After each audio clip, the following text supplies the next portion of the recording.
The essence of Zen is to realize your true nature.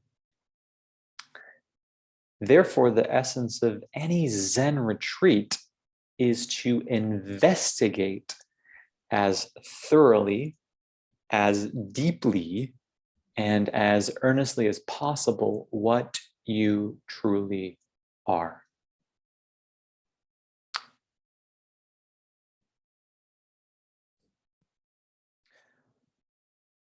From this perspective, it can sometimes be helpful to hear what I'll here call a discursive meditation. The point and purpose of which is to rouse us to continue to inquire into the very heart of our being. Hence, this kind of discourse or talk is not meant to be heard with the rational mind. Rather, it is meant to penetrate the heart space, reverberating in the heart of our own being.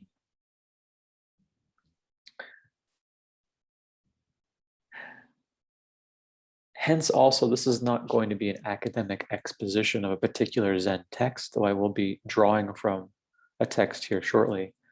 Rather, it is coming from my own experience and from my own present understanding of the essence of non-duality in general, perhaps of Zen in particular. So the text I've chosen to discuss and comment on comes from the Gateless Barrier, Zen Comments on the Mumonkan, and it is by Zenkei Shibayama. I'm going to bracket Mumon, who is the original collator of these koan cases, and I'll also bracket Shibayama's commentary. I just want to focus on a bit of the koan. The koan is entitled "Ordinary Mind is Tao." I'll read the whole thing first, and then I want to bring us into the scene itself, into why this is such a vibrant encounter for you, for me, for all of us who are on this path together. A little bit of context might help before we dive right in.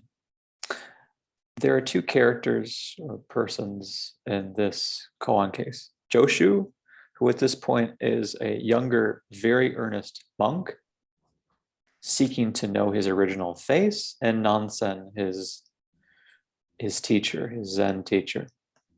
Later on, Joshu will become a master, a Chan master in his own right, and therefore will figure in a number of different koan cases, most notably the one about whether or not a dog has Buddha nature. And he famously says mu or wu. That is perhaps the most famous Zen koan there is. Today we turn to an earlier one in which Joshu is asking Nansen a question. Here's the text in its entirety. Joshu once asked Nansen, "What is Tao?" Nansen answered, "Ordinary mind is Tao." Joshu replies, "Then should we direct ourselves toward it or not?" Nansen answered, "If you try to direct yourself toward it, you go away from it." Joshu continued, "If we do not try, how can we know that it is Tao?" Nansen replied, "Tao does not belong to knowing or to not knowing. Knowing is illusion. Not knowing is blankness. If you really attain to Tao of no doubt, it is like the great void, so vast and boundless. How then can there be right or wrong in the Tao?" At these words, Joshu was suddenly enlightened.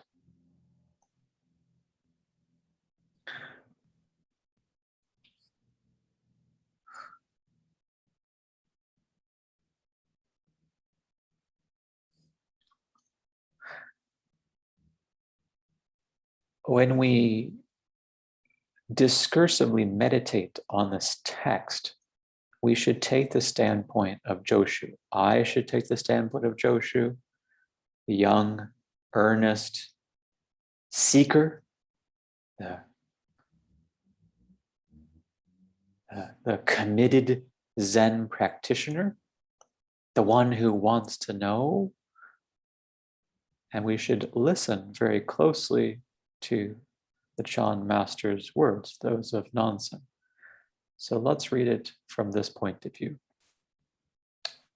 Suppose you were to come to Nansen, you or I or someone else on this path were to come to the great teacher, and you were to ask, Nansen, what is Tao?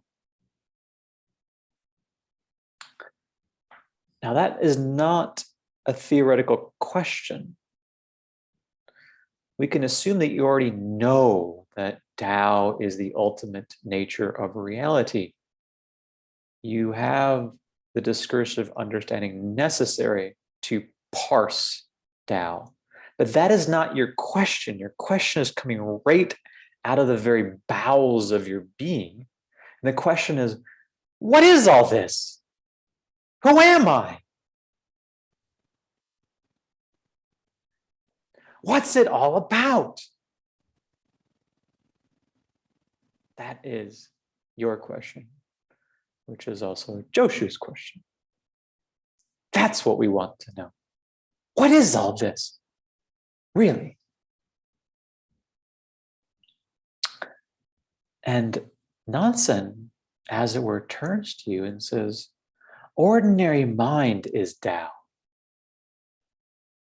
Don't turn that into some interesting theoretical exposition. Yes, form is emptiness, emptiness is form, we hear in the Heart Sutra. Yes, yes, all of that. But no, Nansen right here is talking to you. He's encountering you, as you in the form of young Joshu. And he's saying, you, isn't this funny? Isn't this amusing? Isn't this incredible? You are Tao. Feel the consternation there. Feel the encounter, the force of it. You come to Nansen and ask, what is all this? Who am I? He says, you are what it is that you seek. And it's right here.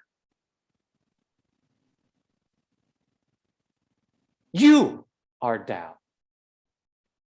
You, the one asking this question, the one coming before me, the one listening to what I'm saying, is Tao.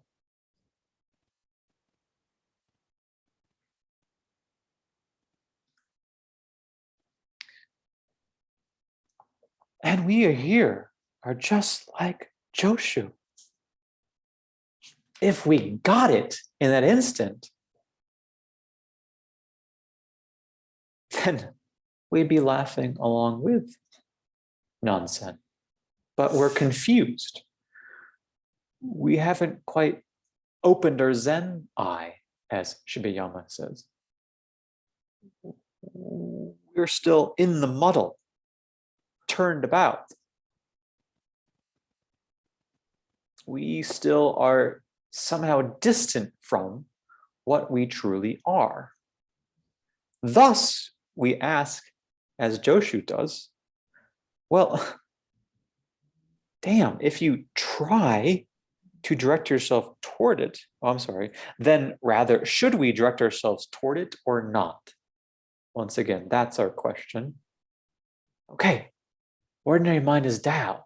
You tell me that I'm Tao, this supposed ordinary mind is Tao, so then, well, should I direct myself toward it or not? In other words, how do I get at it? How do I get at this knowledge that I seek? Do I turn toward it? Do I run toward it? Do I look after it? Do I search after it? How am I going to get it? Attain it? How am I going to attain the way? And if I don't direct myself toward it, then what the hell am I doing in the Zen practice? Anyway, what am I doing And Nansen, noticing our immense confusion, says, if you try to direct yourself toward it, you go away from it.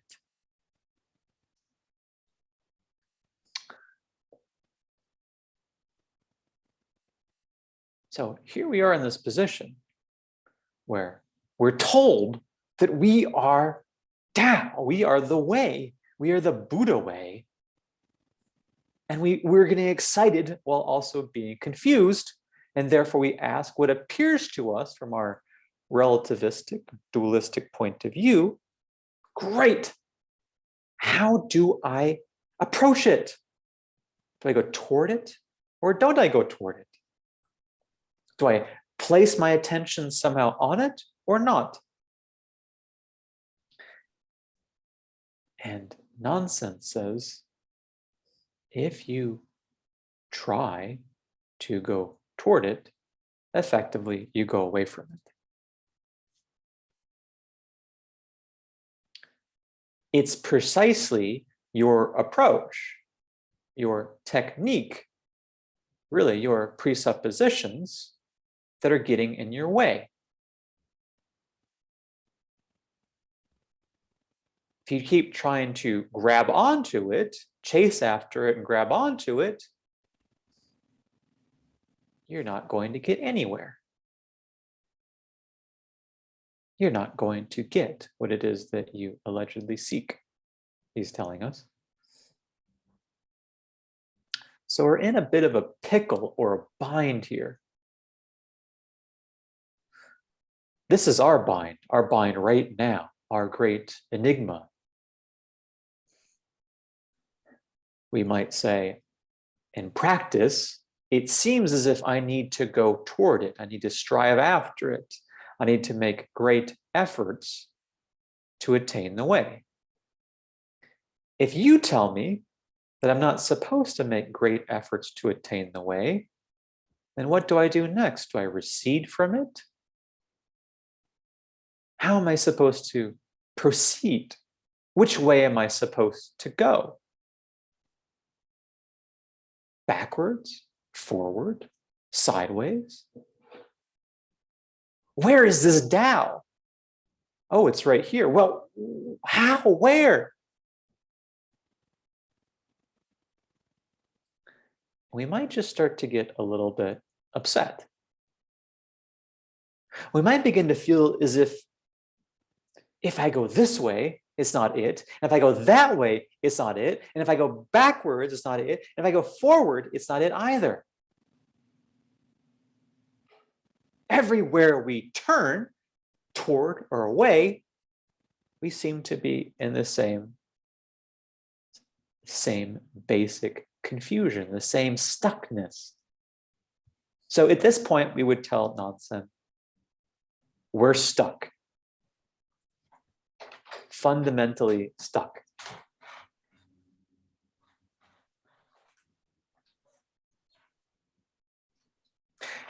What we might say at this point in the koan is, I don't know where to go. I feel as if I have nowhere whatsoever to go.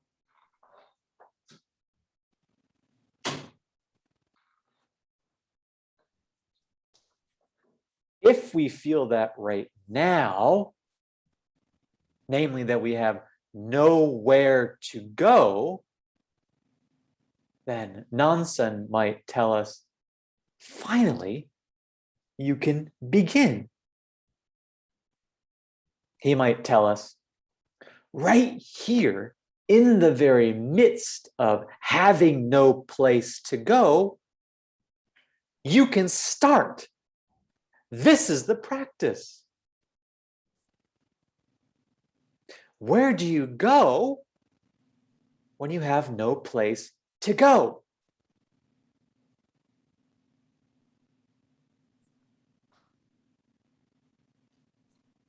What now? Nansen might say. Sit with it. You are right at the very beginning of what Zazen is about.